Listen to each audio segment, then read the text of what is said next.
This is first chapter, real numbers in class 10th. In this chapter, following topics are to be discussed. First, Euclid's division lemma. Second, the fundamental theorem of arithmetic. Third, revisiting irrational number. Fourth, revisiting irrational numbers and their decimal expansions. So let us start with the definition of real numbers. We know that real numbers is the collection of rational and irrational numbers. Now let us discuss Euclid's division lemma. Firstly, what is lemma? It is the minor result whose sole purpose is to help in proving a theorem. Let us see the statement of Euclid's division lemma. For given positive integers a and b, where a is greater than b, there exists two unique whole numbers, q and r, such that a is equal to bq plus r, where 0 is less than or equal to r is less than b. It is generalized case. We know that dividend is equal to divisor into quotient plus remainder. So here a is greater than b, we divide a by b, then we have remainder q and we have quotient as q and remainder as r, and we stop the division when remainder is less than divisor. Remainder is either 0 or more than it an integer. So remainder is a whole number greater than or equal to 0 and less than b, that is divisor. For a any positive integer and b 3, if we divide any positive integer with 3, we get remainder 0 or 1 or 2. Now let us do a question. Here the question is, so that any positive integer is of the form 3q or 3q plus 1 or 3q plus 2. Let a be any positive integer. Then on dividing a by 3, we get quotient q and remainder r. Therefore, a is equal to 3q plus r according to Euclid's division lemma, and here r is a whole number more than or equal to 0 but less than 3, that is r is 0 or 1 or 2. Therefore a is equal to, when r0 3q, when r1 this is 3q plus 1, when r2 this is 3q plus 2. Hence any positive integer is of the form 3q or 3q plus 1 or 3q plus 2. Now what is algorithm? Algorithm is the collection of well-defined steps used to solve a specific problem. Here, using Euclid's division algorithm, find HCF of 12,576 and 4,052. We know division method to find HCF. We apply that. Here we have to divide this one with 4052. We know that in 3 times we have this result. Now subtract, we have 420. Now put here this divisor. Then after division we have this one remainder. Then take this as divisor, and after subtraction we have this as remainder. We continue the process till we get remainder 0, and we write the process in this form. This is dividend is equal to quotient into divisor plus remainder. We continue to write in this way, and finally we stop to write. Here r is equal to 0. For this step we write 24 is equal to 4 into 6 plus 0. Here remainder r is equal to 0. when divisor is equal to 4. Hence HCF is equal to 4. This is the way to find HCF using Euclid's division algorithm. Now a sweet seller has 420 Kaju Barfis and 130 Badam Barfis. She wants to stack them in such a way that each stack has the same number and they take up the least area of the tray. What is the maximum number of Barfis that can be placed in each stack for this purpose? Here we have to put maximum number of Barfis and we have to put each stack has the same number. It means that we have to find the HCF of these two numbers. So we find the HCF. We have the HCF 10.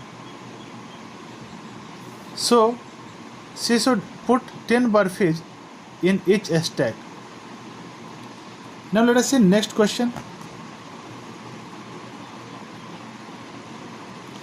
Show that any positive odd integer is of the form 4q plus 1 or 4q plus 3 for some integer q.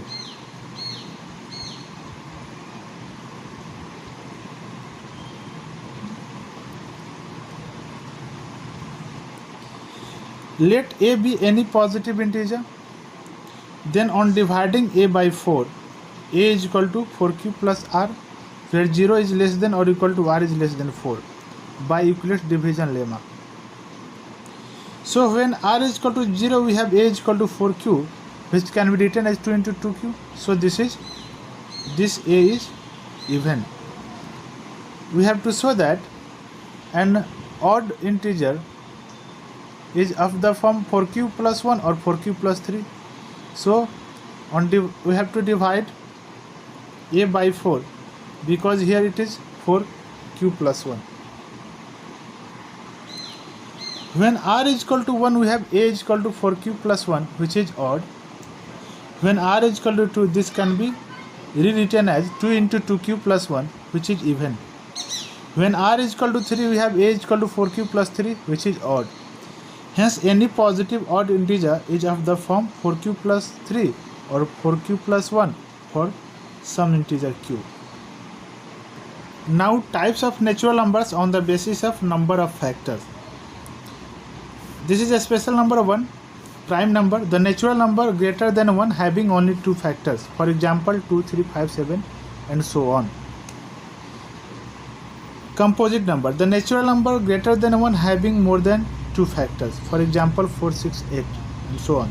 Now let us discuss fundamental theorem of arithmetic.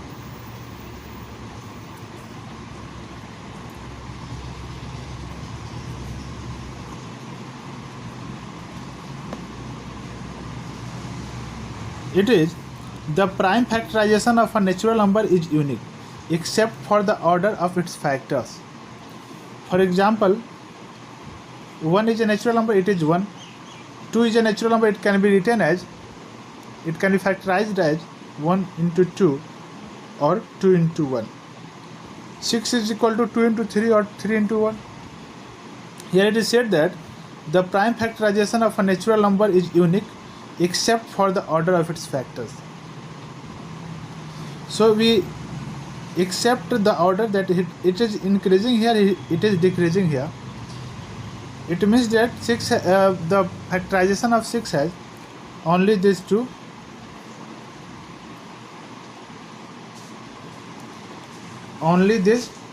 numbers. Now likewise we can say that 30 is equal to 2 into 3 into 5 or 5 into 3 into 2 or 3 into 2 into 5. This all factorization is same. We ignore the order in which they are written.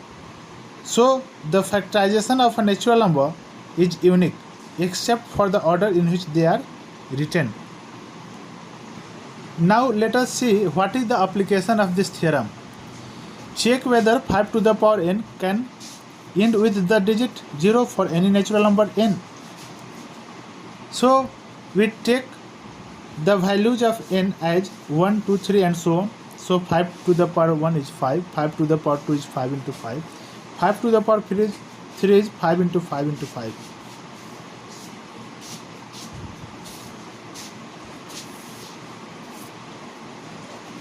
And so on.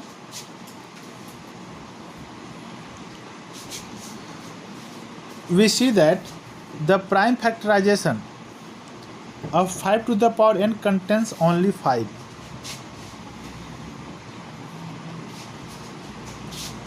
And by the fundamental theorem of arithmetic, this is unique. It means that contains only 5. Also, for a number to end with the digit 0, its prime factorization must contain at least 2 and 5 both. On the basis of this discussion, it can be said that 5 to the power n cannot end with the digit 0. Here it is said that for a number to end with the digit 0, its prime factorization must contain at least 2 and 5 both. Let us see. For example, 10, it ends with digit 0. It is 2 into 5, this is 30. It also ends with digit 0, this is 2 into 5 into 3, 170. This factorization is 2 into 5 into 17. We can see that if a number has one's digit as 0, its factorization must contain 2 and 5 both. That is, the number having 0 as unit digit certainly contain 2 and 5 both in its prime factorization. Now to find LCM and HCF of given numbers by the prime factorization method. This is LCM, the product of each prime factor with the highest power. And HCF is the product of each common prime factor with the lowest power. Here we take each prime factor with highest power.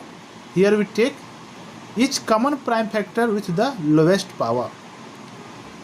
Both places the product is taken. Let us do a question.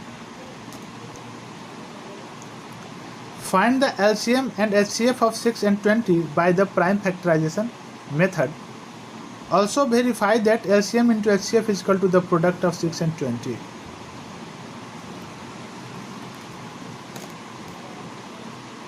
Now we factorize 6 as 2 into 3, 20 as 2 into 2 into 5, which is 2 square into 5. Now we have to write LCM. LCM is the product of each prime factor with highest power. So here 2 square will be taken because here 2 to the power 1, here 2 to the power is 2. Now here 3 and 5 both will be taken because each prime factor is to be taken. So we have LCM 60. Now HCF is, now we can see that the common prime factor is 2 and with lowest power is 2 to the power 1. So the HCF is 2.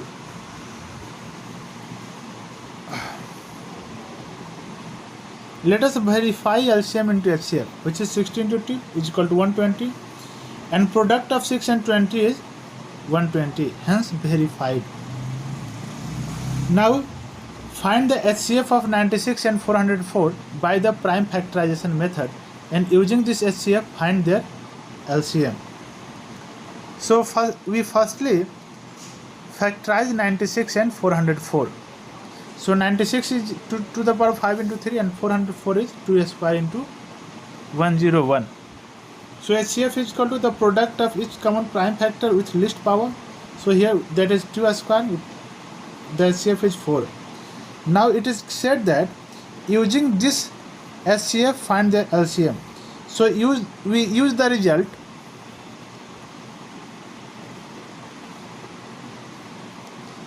LCM into HCF is equal to product of the two numbers.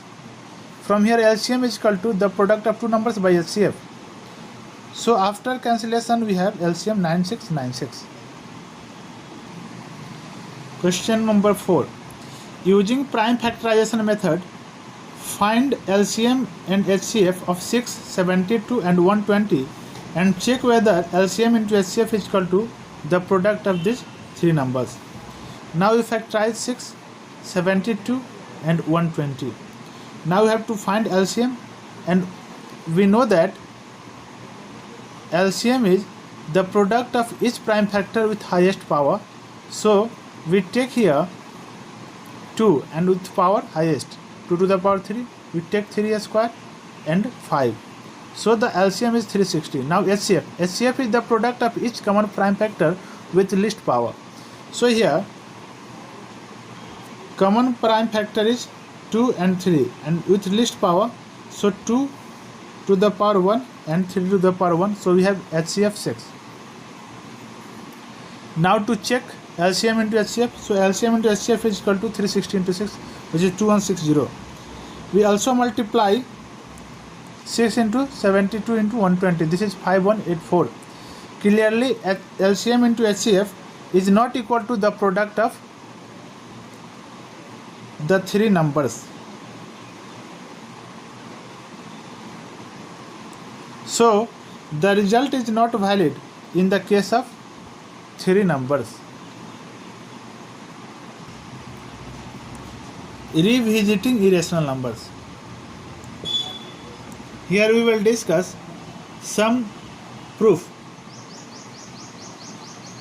Here theorem is, let P be a prime and A be a positive integer, then if P divides A square, then P divides A. For example, P is equal to 3 and A is equal to 12. Here we see that 3 divides a square of 12, 144. This implies that 3 divides 12 also. We take another example. P is equal to 7 and A is equal to 14. Now 7 divides a square of 14, 196. This implies that 7 divides 14. We have verified here the theorem. Now let us know what is the method of contradiction.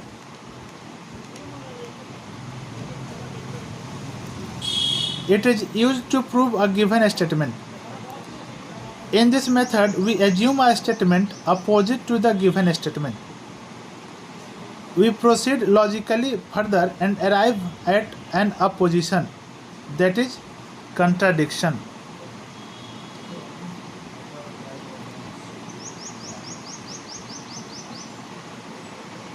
For proving a statement using this method, we have to assume a statement opposite to the given statement, and after giving logics we come at an opposition, and hence our supposition becomes wrong. Let us do a question.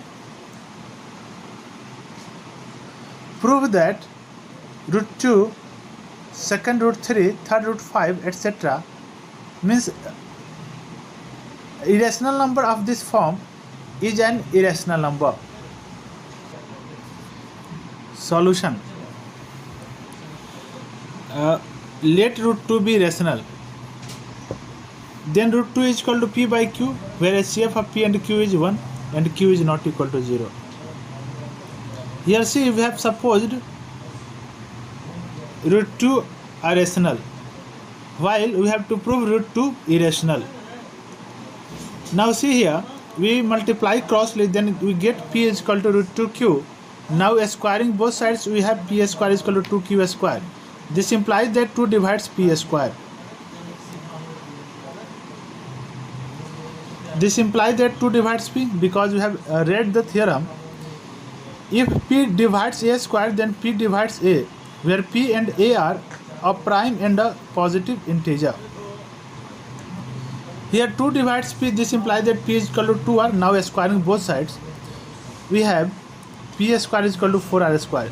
Now seeing equation 1. Equation 1 is P square is equal to 2Q square, and equation 3 is P square is equal to 4R square. From 1 and 3 we have 2Q square is equal to 4R square.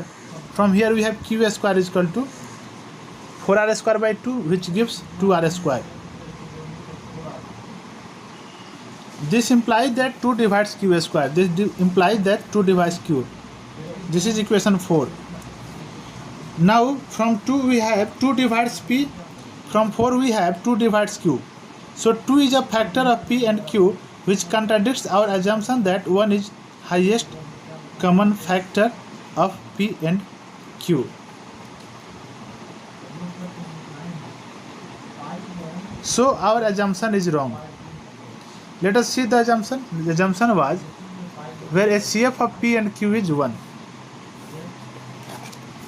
Here we get HCF of p and q as 2, because 2 is greater than 1. Hence root 2 is an irrational number. Likewise, we can prove any irrational number of this form. Now let us recall some properties of operations on rational numbers to do proving a given number irrational.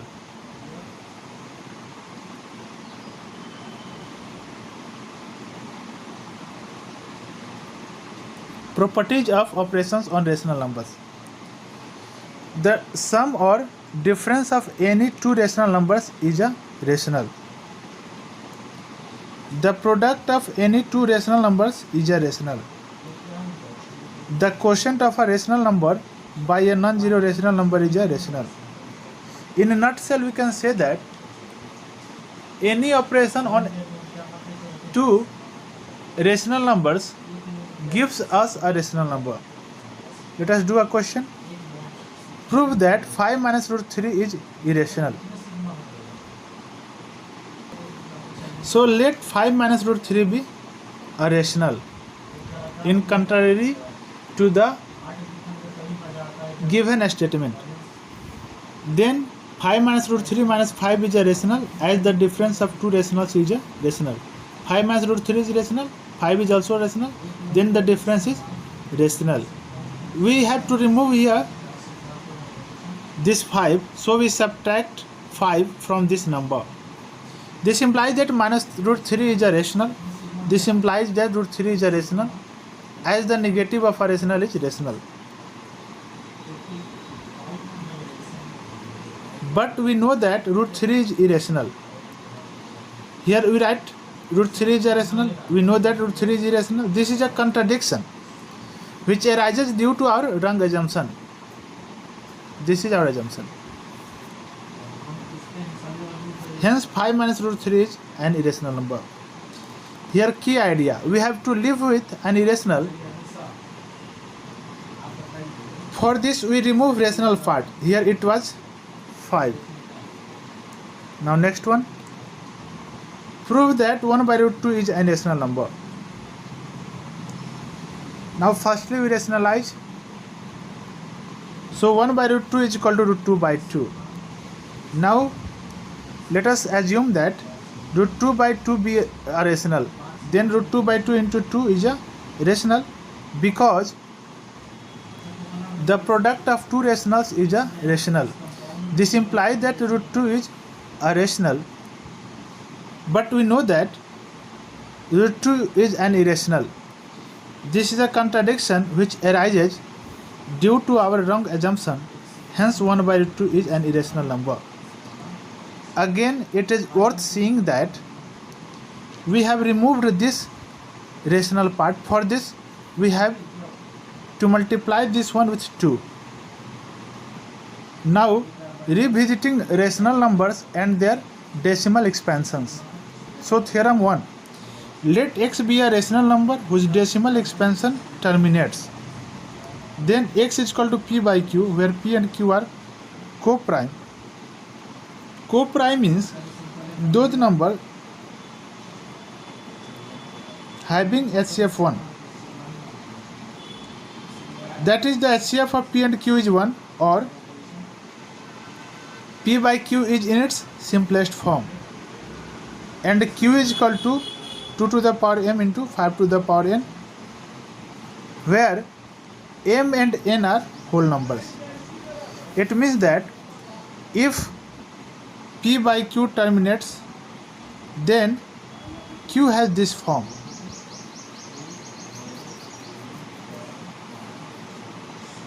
Here x is, suppose x is 0, here it terminates, Now it can be rewritten in fraction form. We have here 3 by 2q. Now we can see that 2q is equal to 2q into 5 to the power 0. It is of the form 2 to the power m into 5 to the power n, where m is 3 and n is 0. Let us see next example. Here this was terminating decimal. This can be rewritten in the p by q form. Here this is q, which is of the form 2 to the power m into 5 to the power n, where m is equal to 4 and n is equal to 1 as whole numbers. Here it is notable that we have to convert this one into simplest form. For this we have to factorize this one as this and this one as this. Now 5q cancelled with here 5q, we have only 5 here. So after simplification we see that the form of q is 2 to the power m into 5 to the power n. Theorem 2. Let x is equal to p by q be a rational number such that q is equal to 2 to the power m into 5 to the power n, where m and n are whole numbers. Then the decimal expansion of x is terminating. It is the converse of above said theorem, and if p by q, in p by q, q has this form. After simplification of p by q, then the decimal expansion of x is terminating. For example, 2 by 125. Here q is equal to 125, 5q is here q is equal to 125, which is in the form 2 to the power m into 5 to the power n. So let us convert it into terminating form in decimal form. So we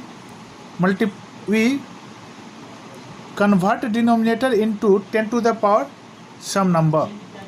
Here 5 to the power 3, so we take 2 to the power 3 and multiply both with 2 to the power 3. Then above we have 2 to the power 4 and below we have 5 into 2 whole cube. So 10 cube is 1000, and we know that it is 0.016. Without actual division, we have converted the given number into terminating decimal. Now let us see next question. Here this one. Now here also q is in the form 2 to the power 1 into 5 to the power 2 to the power m into 5 to the power n. Now you can see that here 5 to the power 3. So we make here 2 to the power 3. For this we have to multiply these two numbers with 2 to the power 2. So we multiply with 2 to the power 2. So above we have 12, below we have 2 to the power 3 into 5 to the power 3. So 10 cube, this is 1000, and we have 0.012. Let us do a question. Without performing the long division, find the decimal form of 31 by 3125, 6 by 15. Here the way is, we write q in the form in factorization form. So we can write 3125 as 5 to the power 5 from here. Now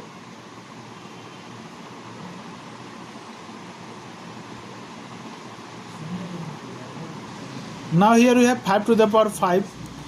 So we have to put 2 to the power 5 here, so that we can have 10 to the power 5. There was some mistake here. I have corrected that. So we have to multiply both with 2 to the power 5. So after multiplication, this is 32. 32 into 31 is 992. And now we have 10 to the power 5 is 1 and 5 zeros. So it gives 0.00992. Now let us see next example. This is 6 by 15. We convert it into simplest form. Then we have 2 by 5. Then we make denominator power of 10. So we have to multiply both with 2. So we have 4 by 10. This gives us 0.4, which is terminating. Theorem 3. Let x is equal to p by q be a rational number in its simplest form, such that q is not equal to 2 to the power m into 5 to the power n, where m and n are whole numbers. Then the decimal expansion of x is in non-terminating repeating.